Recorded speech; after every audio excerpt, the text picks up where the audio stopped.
নমস্কার। যুক্তি তর্ক সঙ্গে অর্কই আপনাদের স্বাগত। আপনাদের সঙ্গে আমি অর্কপ্রভ সরকার। যখন তৃণমূলের প্রার্থী তালিকা প্রকাশ হওয়ার পর বিভিন্ন জায়গায় ক্ষোভ বিক্ষোভ টানা বেঁধেছে, এটা স্বাভাবিক। অনেকেই অ্যাসপিরেন্ট থাকেন, টিকিট না পেলে তারা ভেঙে পড়েন। এই যে আমি বাড়ি থেকে যখন বেরোই, প্রতিদিন একটা কার্যালয়ের সামনে দিয়ে আসি, সেটা 57 নম্বর ওয়ার্ড, কলকাতা পুরসভার MIC জীবন সাহার কার্যালয়। রোজ তাতে দেখি ভিড়, কিন্তু দুদিন হলো দেখছি খাঁ করছে। ওখানে যারা বসে থাকেন শুকনো মুখ, একটি লোক নেই। জীবনদা খুব এক্সপেক্ট করেছিলেন যে বেলেঘাটা থেকে তিনি প্রার্থী হবেন। অভিষেক তাকে নাকি প্রতিশ্রুতিও দিয়েছিলেন, কিন্তু শেষ পর্যন্ত সব অঙ্ক বানচাল হয়ে যায়। দিদিমণির প্রত্যক্ষ হস্তক্ষেপে কুণাল ঘোষ বেলেঘাটায় দাঁড়িয়েছেন। কুণাল বাবুকে অনেক কিছু সামলাতে হবে। একদিকে তো 15 বছরের প্রতিষ্ঠান বিরোধিতা, তারপর পরেশ পাল, জীবন শাহ, স্বপন সমাদ্দারের ত্রিফলা। দেখা যাক কুণাল বাবু কিভাবে বিষয়টার মোকাবিলা করেন। আপনাদের সনির্বন্ধ অনুরোধ করি, চ্যানেল সাবস্ক্রাইব করবেন এবং থ্যাঙ্কস বাটনে ক্লিক করতে বলবেন না। এ তো খাস কলকাতার ছবি। জেলায় জেলায় কি হচ্ছে, অনেকে পাল্টি খাওয়ার জন্য প্রস্তুত। ফারাক্কার বিধায়ক মনিরুল কি বলেছেন? তিনি নির্বাচনে লড়বেন, হয় নির্দল হয়ে, না হলে হুমায়ুন কবিরের জনতা উন্নয়ন পার্টি টিকিটে। তাজবুল হোসেন ভীষণ রকম ভেঙে পড়েছেন টিকিট না পেয়ে। রাজগঞ্জের খগেশ্বর রায় চারবারের বিধায়ক, টিকিট না দিয়ে এশিয়াডে সোনাজয়ী অ্যাথলিট স্বপ্না বর্মনকে টিকিট দেওয়া হয়েছে। ক্যানিং পূর্বের যিনি বিধায়ক এখনো, শওকাত, তাকে আনা হয়েছে ভাঙড়ে। অনেকে বলছেন এটা হচ্ছে ওই জাহাঙ্গীরের খেলা, অভিষেককে বুঝিয়ে শওকাতকে ভাঙড়ে ঠেলেছেন। তা ক্যানিং পূর্বে তৃণমূলের কর্মী সমর্থকরা প্রবল উত্তেজিত, তারা চান শওকাত ওখানেই লড়ুক, ভাঙড়ে নয়।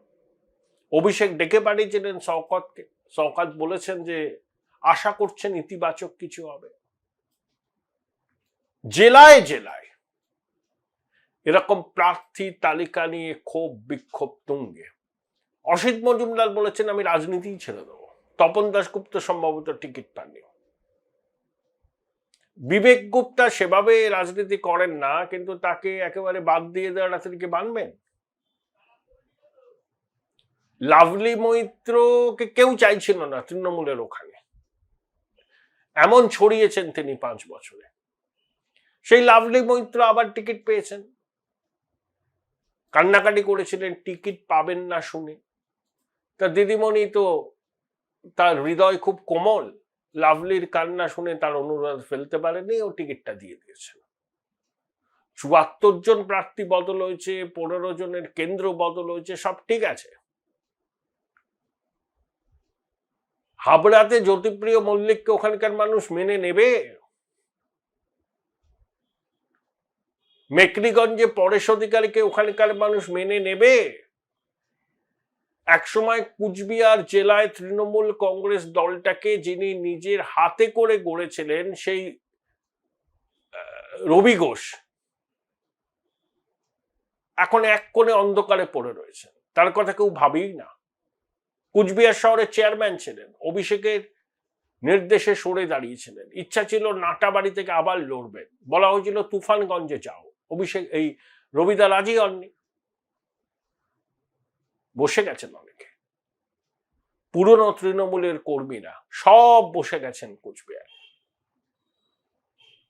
আর মালদায় কৃষ্ণেন্দু নারায়ণ চৌধুরী সহ অনেকে কংগ্রেসে জয়েন করছেন। সময়ের অপেক্ষা, দেখবেন কংগ্রেসের প্রার্থী তালিকা প্রকাশ হলেই সব কংগ্রেসের প্রার্থী হিসাবে নির্বাচনে লড়বেন। মালদায় তৃণমূলের খাতা খোলার সম্ভাবনা নেই। মালদার লড়াই কংগ্রেসের সঙ্গে বিজেপি। মুর্শিদাবাদের পরিস্থিতি কি খুব ভালো? হুমায়ুন 2টো কেন্দ্রে লড়বেন, রেজিনগর আর নওয়াদা। হুমায়ুন বলেছেন আমি অধীর চৌধুরীকে সমর্থন করব। তার সঙ্গে অধীর বাবুর দেখা হয়েছিল কোন এয়ারপোর্টে, অজিতবাবুর সাথে কথা হয়, তিনি প্রতিশ্রুতি দিয়েছেন অজিতদার পাশে আছেন। মোহাম্মদ সেলিমও যদি লড়তেন মুর্শিদাবাদ থেকে, হুমায়ুন তাকে সমর্থন দিতেন, পরিষ্কার বলে দিয়েছে। হুমায়ুন কিন্তু ফ্যাক্টর হবেন মুর্শিদাবাদ মামলায়। হুমায়ুনকে হালকাভাবে নিলে খুব ভুল হবে। বাবরি মসজিদটা মুসলমানদের কাছে একটা আবেগের বিষয় এবং সেটাকেই হুমায়ুন তার প্রচারের মূল কেন্দ্রে নিয়ে এসছেন এবং বাবরি মসজিদ গড়ব এই ডাকটা দেয়া একটা আবেগ আছে তো। এবং শুনুন, বাঙালি মুসলমানদের একটা বড় অংশ তৃণমূলের প্রতি যারপরনাই ক্ষুব্ধ। তারা অনেকটা বাধ্য হয়ে তৃণমূলকে সমর্থন করেছিল বিজেপিকে আটকাবার জন্য, কিন্তু মুর্শিদাবাদ, মালদা, উত্তর দিনাজপুরে বাম কংগ্রেস যথেষ্ট শক্তিশালী এখন, বিশেষ করে কংগ্রেস। তৃণমূলকে তো যে পাত্রে রাখা হয় সে পাত্রের আকার ধারণ করে। আর এই পশ্চিমবঙ্গে বিজেপিকে কে টেনে এনেছে? তৃণমূল টেনে এনেছে। জোট সঙ্গী ছিল তো বিজেপি।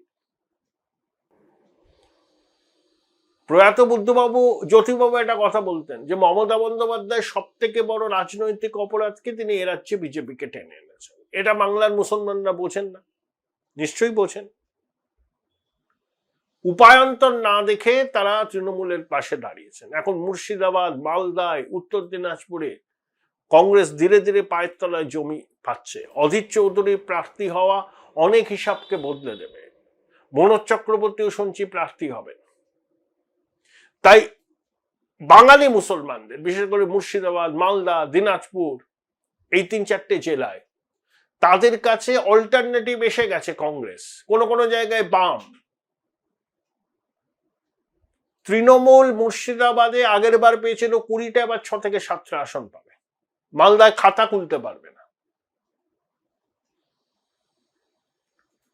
এবং যারা যারা টিকিট পেলেন না পাল্টি খাবেন। মালদায়, মুর্শিদাবাদে কংগ্রেসে যাবেন, অনেকে বসে যাবেন, কেউ তলায় তলায় বিজেপির সঙ্গে যোগাযোগ করবেন। যেহেতু আর বিজেপির প্রার্থী হওয়ার সম্ভাবনা নেই, বিজেপি এভাবে কাউকে প্রার্থী করবেও না,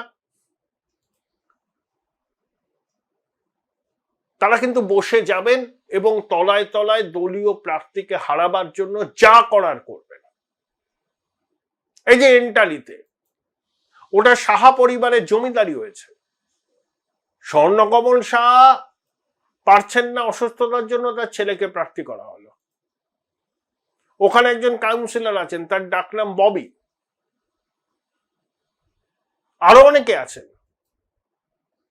ওখানেই থাকেন বর্তমানে মিজোরামের অ্যাডভোকেট জেনারেল বিশ্বজিৎ দেব। কেউ বিবেচিত হলো না। শুধু সাহা পরিবারই এন্টারি থেকে বছরের পর বছর দাঁড়িয়ে যাবে আর বাকিরা দেওয়াল লিখবে। এটা হতে পারে? ক্ষোভ বিক্ষোভ চূড়ান্ত। সব থেকে ক্ষোভ বিক্ষোভ দেখবেন এবার শ্যাম্পুকুরে। তৃণমূলের কাউন্সিলররা, তাদের অনুগামীরা দেখবেন শশী পাজার বিরুদ্ধে অন্তর্ঘাত করবে, ঘুরবে মিটিংয়ে, মিছিলে, তলায় তলায় তারা অন্য খেলা খেলবে। ওই কেন্দ্রে বিজেপি যদি জবরদস্ত প্রার্থী দেয়, শশী দেবীর খুব চ্যালেঞ্জের মুখে পড়বে। তাই অনেকে পাল্টি খাবে, খেতে শুরু করেছেন। কংগ্রেসের তালিকা প্রকাশনে দেখবেন অনেকে প্রার্থী হচ্ছেন, হুমায়ুনের দলেরও প্রার্থী হবেন, কেউ নির্দল দাঁড়াবেন, কেউ বসে যাবেন। যতদিন যাবে তত এই ছবিটা পরিষ্কার হবে। বোলপুর শহরের কোলাহল থেকে মাত্র 20 মিনিট দূরেই রয়েছে সুন্দর রিসর্ট, যেখানে পেয়ে যাবে স্পেশিয়াস আর এস্থেটিক্যালি ডিজাইন রুম। তোমরা যারা গ্রুপে যাও তাদের জন্য আছে কমফোর্টেবল গ্রুপ স্টে অপশন, আর কাপলদের জন্য রয়েছে লাক্সারিয়াস সুইট রুম, তার উপর আবার ফ্ল্যাট 10% অফ। এখানে প্রকৃতির মাঝে তোমরা পেয়ে যাবে একটা সুন্দর সুইমিং পুল, ছোটদের জন্য প্লে এরিয়া আর একটা এস্থেটিক সেলফি কর্নার। প্রপার্টিটা পুরোটাই পেট ফ্রেন্ডলি আর এখানে আছে অনেক কিউট ছোট ছোট র্যাবিটস। সকালের ব্রেকফাস্ট থেকে ডিনার পর্যন্ত পেয়ে যাবে একদম হোমলি কমফর্ট ফুড, যা এক কথায় অসাধারণ। বেঙ্গলি কুইজাইনের সাথে সাথে পেয়ে যাবে চাইনিজ আর নর্থ ইন্ডিয়ান অপশন। বিকেলে বনফায়ারের আলো, বন্ধুদের সাথে আড্ডা আর খোলা আকাশের নিচে গ্রাম বাংলার হাওয়া, পুরোটাই এক অপরূপ অনুভব। তাহলে বলো তোমরা কবে প্ল্যান করছো এই পিসফুল এসকেপটা? And don't forget to follow miss cupcake for more such travel updates.